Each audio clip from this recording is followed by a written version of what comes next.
that there is a booming counterfeit economy from the presentation. There is a booming counterfeit economy, and that the agrochemicals and animal health products counterfeits you have encountered are just a small component of that economy. And that this economy has is largely a significant market. But we didn't get the statistics around this, the size of this market. So we would like to progress that. I think when we move from here, how big is this market?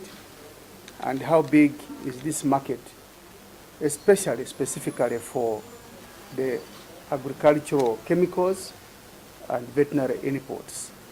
It is something we can get more, I'm sure, as you give us the facts. And then you have said that this counterfeit economy has two phases. One, where the genuine products coming from outside are counterfeited by individuals within here, domestically. But there is also another group outside Uganda which is also counterfeiting Uganda's products. So we are also making, but there is counterfeiting outside on the products here. I think I heard that voice. Because we are going to follow up to get the guidance you've given helps us to extract some facts and so on. So how big is the counterfeiting of Uganda's genuine products outside? We would want to know. If we have some statistics on that, we would like to follow up on that. And how big is the counterfeiting of genuine products from outside here, if we're able to follow up that. So in this economy, in order to follow up that, we are looking at the value chain, the supply chain, and you hinted, so if you have some statistics on how this chain is moving, like you gave the example of Monsanto, and so it would be good just to learn how the chain is moving, and then we advise. The movement of these products is moving because people need them. They need some genuine product.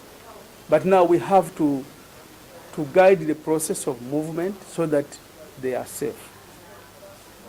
You have highlighted that the drivers of this economy, or what is fueling this economy, partly includes inability, first of all, affordability.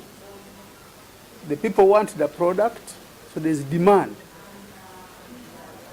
But the demand, the product which you say is good, cannot be, afforded by the people. So some people come in and they make. So how do we make it possible that people will afford? We are going to interact with those people who make them, who supply them, whether they are aware that actually people are failing, can they give the genuine product at the lower cost? And you have also highlighted that sometimes the consumers just cannot differentiate, so they don't know, so they should actually be educated. We should get the solution. And you said that there is also just a culture of just, let us just go with it, it will work. Normalcy, as you say, that's the culture. So people don't seem to, so the culture of fake economy. Then you have said there are problems in locating the access to the right product. So the people who sell fake things seem to be smarter in commercial skills, if I have learned from you. So the people who are selling gen products may need themselves to be helped. And it's surprising because the ones who have fake ones are going to the customer where the customers are, you highlighted, and those who have good ones are not bothering. And these are issues you have raised.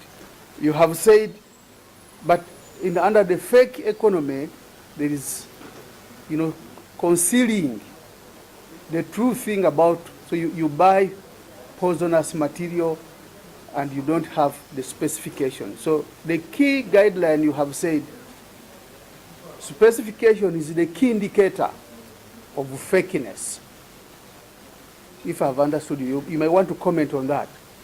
So if I am buying a shirt on the market and it has no specification, is it a fake shirt? From the counterfeit definition. And Ugandans are producing and selling things without specifications. This could be what is fueling the fake culture which you have talked about. They have no specification. You just go to a tailor, makes the shirt, you put on. Is this a fake shirt? Or it's not fake?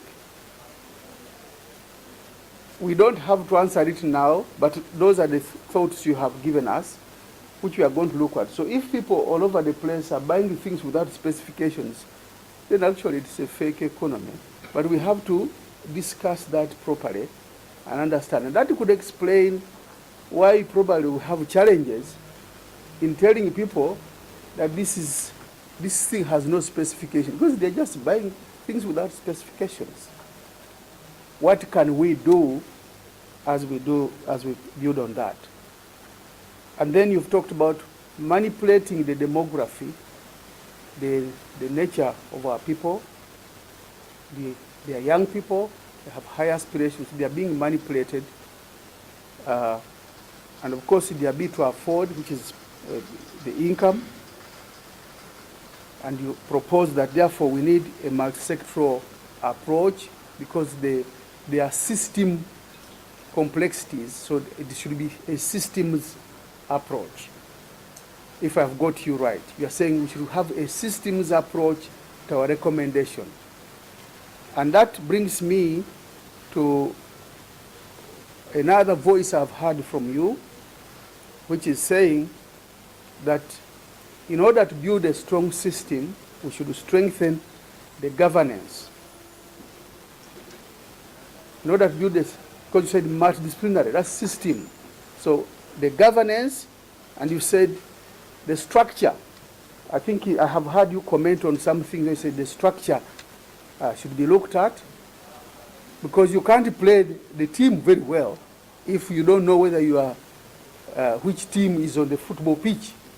So the structure, then the rules of the game, which you have said, if I have heard you right, you seem to say that the rules need improvement. Initially you said the rules should be improved, but later you commented that we have some rules, a good number of them, but they just need what?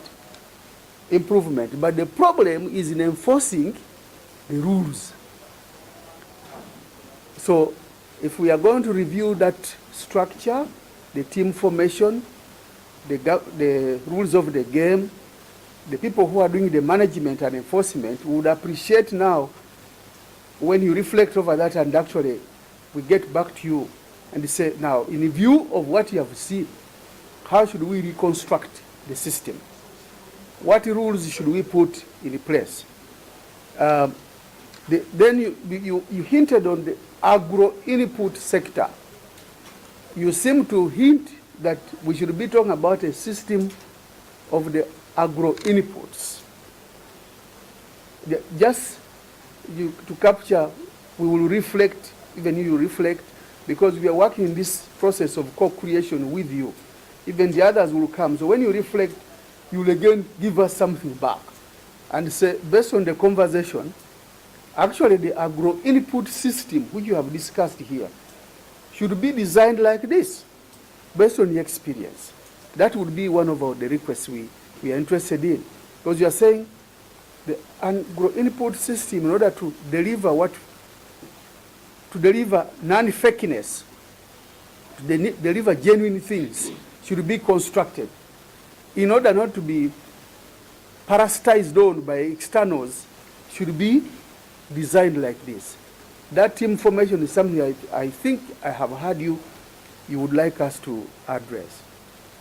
Now, besides governance, you have hinted on evidence, and you have recommended, I picked 2, 3 just for you to, 2, 3, research, continuously and surveillance, registration and inventory system, which enables us to do traceability. So as you reconstruct that thing, we would like to see how does that system provide for that.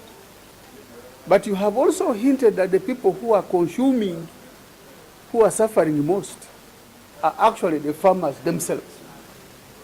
As you have said that, yes, it is true, we are talking about consumer protection, but the people who are using the chemical themselves are using it wrongly and consuming it most. The evidence should be. Then the third is the enforcement, which is at the management level and practice. And you have said we need to have something at the local government and along the value chain. How do you see that being enforced? And awareness, general awareness, but you have also guided from here that we should be looking at mainstreaming this education in primary. If I had you, that it is a good idea to think of having this education at the primary level, because these people are exiting into the agricultural production system.